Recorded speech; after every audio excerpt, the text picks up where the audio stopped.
At 19 years old, June Prescott had exactly 2 bags, 1 coffee can of savings, and nowhere left to go. By the time she reached southern Louisiana, that coffee can held only $10. 10. Most people would have spent it on food, a motel room, maybe one more day of pretending things might somehow work out. Instead, June bought a wreck. A rusted old houseboat tied to a forgotten dock at the edge of a bayou, listing slightly in the water like it had already begun to give up. Everyone told her it was a mistake. The hull leaked. The cabin smelled like mildew and old rot. The marina owner said she'd be lucky if the thing stayed afloat through the month.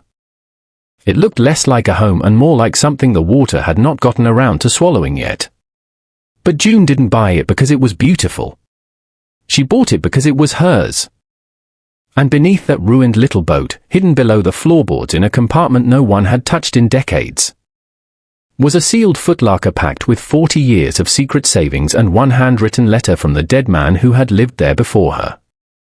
That discovery would do more than save June from homelessness. It would give her the first real beginning of her life.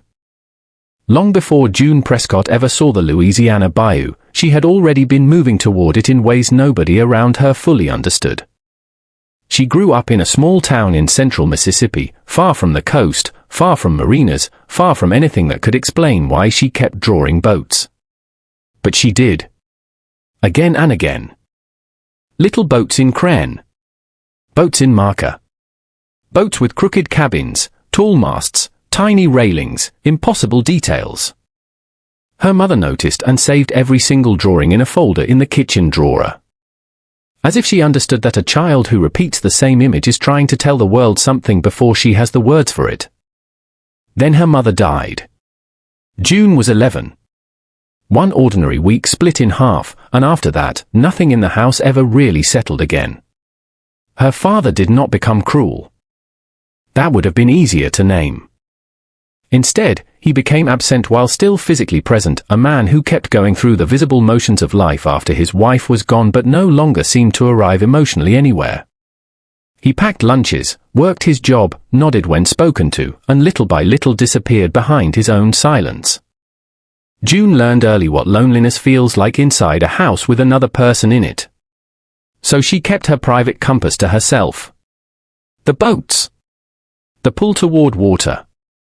The feeling that somewhere beyond the flat inland roads and tired routines of her town, there was a life shaped differently than this one.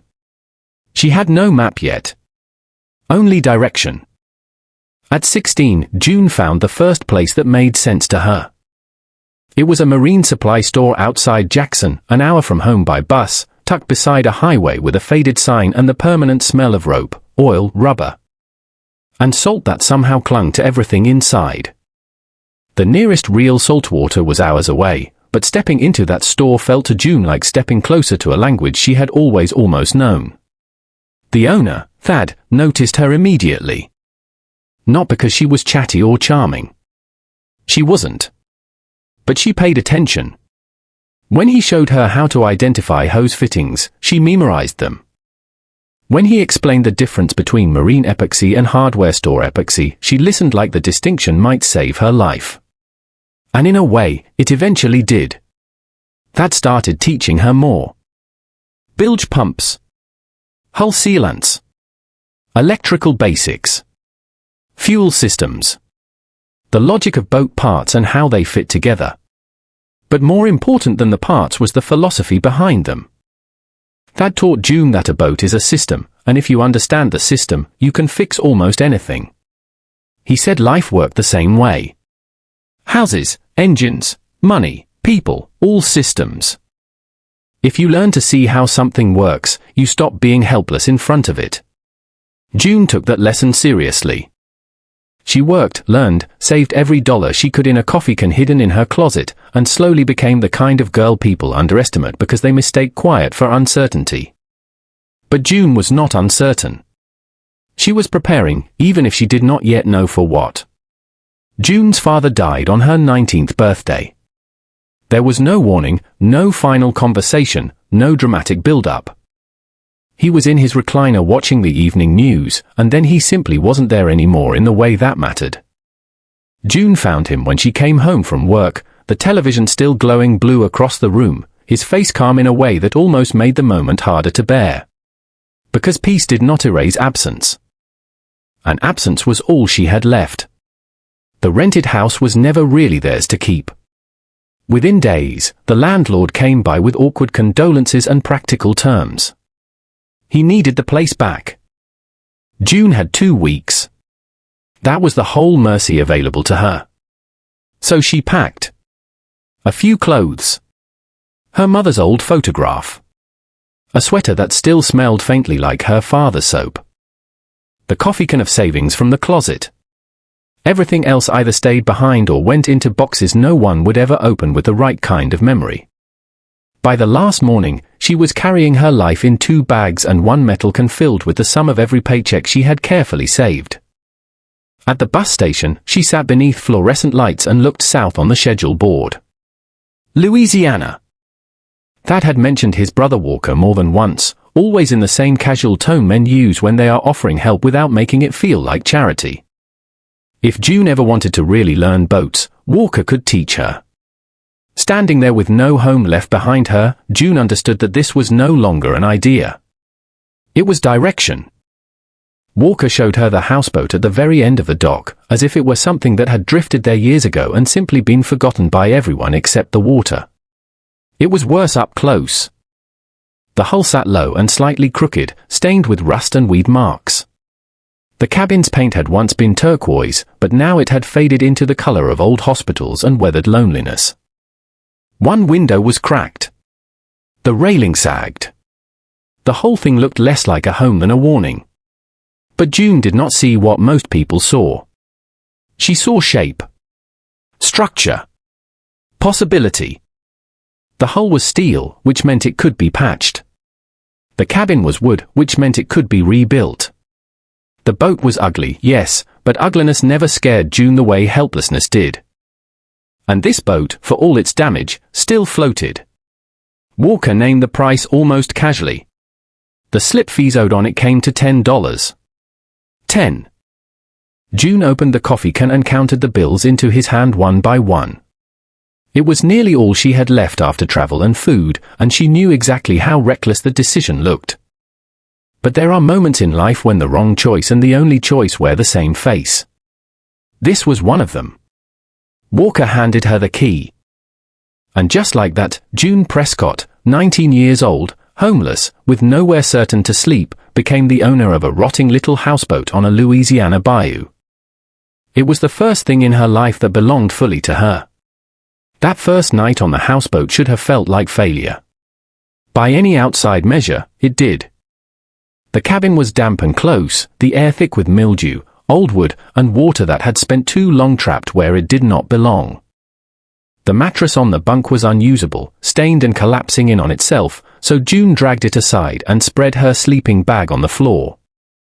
Through the thin walls she could hear every small movement of the bayou, frogs pulsing in waves, insects whining in the reeds. The occasional splash that was either a fish or something larger she chose not to identify. And underneath all of it, the boat moved. Not much.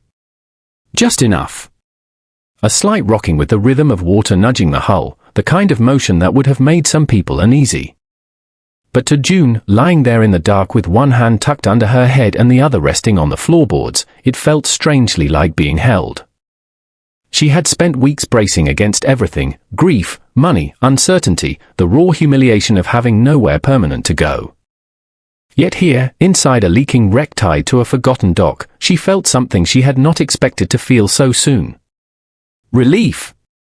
Not because things were fixed. They were not. Not because she was safe in any complete sense.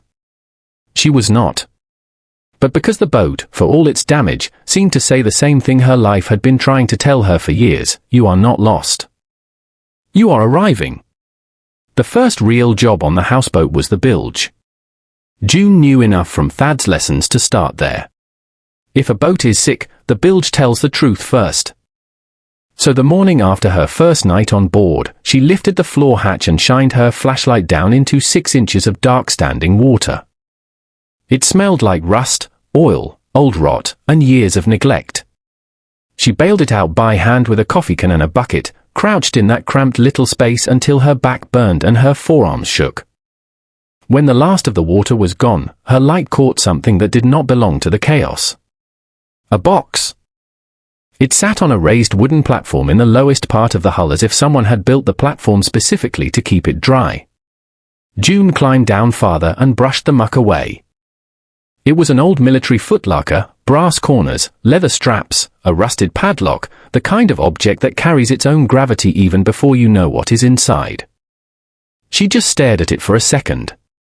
Then she climbed back out and found Walker. He came down to the boat, looked into the open bilge, and let out one low whistle. Together they hauled the footlocker onto the deck. It was heavy in a way that made both of them look at each other. Walker handed her a hacksaw. "It's your boat," he said. June cut through the lock, peeled back the straps, and lifted the lid. Inside were rows of old canvas bags, each tied with twine, each labeled with a year. At first, June thought the canvas bags were filled with junk. Old hardware maybe. Fishing weights. Rusted tools someone had forgotten to throw away. But when she untied the first one, silver spilled into her palm. Coins. Real silver coins. $50, dimes, old pieces worn smooth by time and handling. She opened another bag. More coins. Another. Folded bills. Another. Quarters. Another. Mixed cash and silver, all carefully sorted, all labeled by year in faded handwriting. It was not random savings. It was a ritual. A life measured 1 year at a time and tied shut with twine. At the bottom of the footlocker, beneath all 40 years of saving, lay a folded American flag and one sealed envelope. The envelope was addressed simply, "To whoever finds this." June opened it carefully. The letter inside was from Tilden Boudreau, the man who had lived on the boat before her. In a few plain sentences, he explained everything that mattered. He had bought the houseboat in 1979. He had lived on it ever since. Every year, he saved what he could and sealed it away. He had no family left, no one to leave it to, and no reason to believe anyone in particular would come after him. So he left it to whoever found it, hoping that person needed a place to begin. That was the part that undid her. Because this was not buried treasure. It was recognition. A message from one solitary life to another, saying, "I know what it is to need a place. Take this and build one." June did not waste Tilden's money. That mattered to her almost immediately. The footlocker could have become an escape hatch, a motel room, a used car, a quick way out of the discomfort and uncertainty. But Tilden's letter had made the money feel less like luck and more like trust. So June used it the way she believed he would have respected, carefully, practically, and with a long view. The first thing she did was open a bank account. The second was begin the rebuild properly. Walker helped her haul the houseboat out of the water so she could see the truth of the hull. It was worse than she hoped and better than she feared, rust at the waterline, old patch jobs, weak spots that had held longer than they should have. June sanded it down to bare metal inch by inch, breathing through a mask, arms vibrating from the sander, learning exactly how patience sounds when it is loud and mechanical. She treated the rust, reinforced the bad sections, sealed the steel, and painted the hull a deep midnight blue that made the whole boat look less like salvage and more like intention. Then came the cabin. She gutted the rotten interior, rebuilt walls, replaced windows, rewired the electrical, installed insulation, fitted a water tank, and built simple furniture with her own hands. A bed. Shelves. A folding table. Storage tucked into every possible space. Not fancy. Not decorative for decoration's sake. Functional, beautiful in the way useful things become when made with care. By the time the work was done, June understood something new. She was not just repairing a boat. She was building the first life that answered to her name alone. The bayou did not welcome June all at once. It welcomed her the way places like that welcome anyone new, slowly, cautiously, through repetition. People watched first. They noticed whether she worked hard, whether she complained, whether she respected the water and the boats and the unwritten rules of the dock. June did what she had always done when she did not know how to belong somewhere. She paid attention and kept showing up. That turned out to be enough. Adelaide, who ran a small Cajun restaurant in town, started bringing her food on Fridays. Gumbo in mason jars, still warm from the pot, handed over with no ceremony except the kind that lives inside kindness. Buddy, who trapped crawfish in the shallows, taught June where to set her lines and how to read the water's edges. Old Pelham, a retired tugboat captain who had known Tilden since boyhood, came by some evenings just to sit on the dock and talk in his slow, weathered way about the man who had once lived in June's boat. None of them made speeches about acceptance. They simply started acting as if she was part of the landscape now. Walker did the same in his own way. He let her work in the shop, taught her more than he had to, and trusted her with repairs customers actually cared about. Soon, people stopped calling her that girl on the houseboat and started saying her name. That was when June knew the shift had happened. The boat had given her shelter. But the bayou, quietly and without announcement, was beginning to give her something even rarer, a place. A year after buying the houseboat for $10, June's life no longer looked temporary. That was the biggest change. At first, everything had felt provisional: one more week on the dock, one more repair, one more day of figuring it out. But somewhere between the rebuilt hull and the first customers asking for her by name at Walker's shop, the shape of her life settled into something solid. She belonged to the work now. Walker trusted her with engine diagnostics and repairs that mattered. She rebuilt outboards, traced electrical faults with a multimeter, replaced impellers and fuel lines, and developed the kind of reputation that does not come from talking big, but from getting things right. Men who might once have dismissed her as too young or too quiet started waiting specifically for June to look at their boats. That meant something. So did the boat itself. By then, the houseboat was no longer a wreck held together by urgency. It was a real home: dark blue hull, cedar cabin, shelves lined with books, tools in their place, a bed built to fit her, and Tilden's footlocker tucked beneath it like an anchor made of memory. She still kept his letter. Still kept the empty 1979 canvas bag. Not because she lived in the past, but because she understood the value of remembering how a life begins. June had once arrived with 2 bags and nowhere to belong. Now she had skill, work, rhythm, and a floating home that answered to her care. For the first time in her life, independence no longer felt like loneliness. It felt like peace. By the second spring, June could finally look backward without feeling like she was about to fall. That was new. For most of her life, the past had been something to outrun: grief, silence, rooms full of absence, bus stations, 2 bags, a coffee can, a father who vanished long before he died. But now, sitting on the deck of her restored houseboat at dusk, she could trace the line of her life and see something other than randomness. The boat she drew as a child. Her mother saving every picture. The marine supply store. That teaching her systems. The bus ride south. The $10 gamble. Tilden's footlocker beneath the floor. None of it had felt connected while she was living it. Each piece had arrived like weather, one event after another, some cruel, some lucky, most impossible to interpret in the moment. But from where she sat now, with bayou light turning the water bronze and the cypress shadows stretching long across the inlet, she could see the pattern. She had been moving toward water her whole life. Not because water was easy. Because it made sense to her. Boats made sense. Repair made sense. Floating homes made sense. The idea that something damaged could still carry you if you understood how to care for it, that made more sense than anything else she had ever been taught. The bayou had not rescued her. It had recognized her. And June, at last, recognized herself inside it. At sunset, June often sat on the deck of the houseboat and watched the bayou turn to glass. The cypress trees darkened into silhouettes. The insects rose in soft, pulsing clouds. Somewhere in the reeds, something always moved. And beneath her feet, the boat that had once looked like a mistake rocked gently against the dock like it had been waiting for her all along. That was the truth of it. The best $10 June Prescott ever spent did not buy her a boat. It bought her a beginning. Tilden's hidden savings gave her a chance, yes.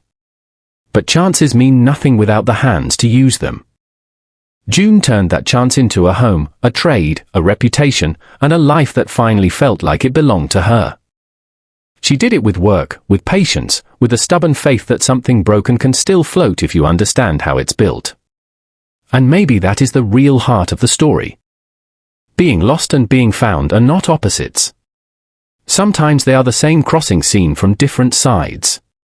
June thought she was buying shelter from disaster. What she was really buying was the first place that ever felt like hers. And once she stepped onto that old houseboat, the rest of her life began to rise.